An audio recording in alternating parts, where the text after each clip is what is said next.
Наместо да бараат предвремени парламентарни избори од Алијансата за албанците заедно со БЕСА, треба да анализираат што се случило на изборите и да најдат нов политички наратив, сметаат експертите. Според нив, иако овие две партии заедно представуваат значаен фактор, сепак брзи предвремени парламентарни избори би значеле дополнителна криза во албанскиот блок.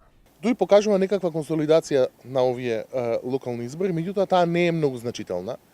Имајќи предвид дека крупните прашања во албанскиот блок се уште не се решени. Има некакви прегрупирања ДПА и ДУИ на една страна, СЕЛА и БЕСА на друга страна. Не може да се предвиди во моментот, бидејќи тоа што го знаеме со сигурност од резултатот на локалните избори, дека трансетничкото гласање функционира, дека моделот на коалиција СДСМ и ДУИ не има одзеде ниту на СДСМ, ниту на ДУИ гласови, туку напротив им донесе збир поголем од поединечните резултати.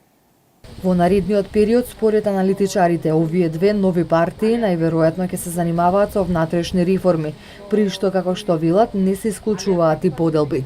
Како нови субјекти се произлезени токму како резултат на одбивањето да се сноси одговорност за изборните резултати во условно кажано старите партии, така што сега се ставени во позиција да рефлектират на поинаков и на демократски начин во однос на поразот во Тетово, Чаир и Струга. Таравари досега покажа дека е зрел политичар, победник во гостивар, рационален и инклузивен во однос на различностите по секоја основа, така што во него може да се очекува да биде идниот лидер на албанската опозиција во Македонија.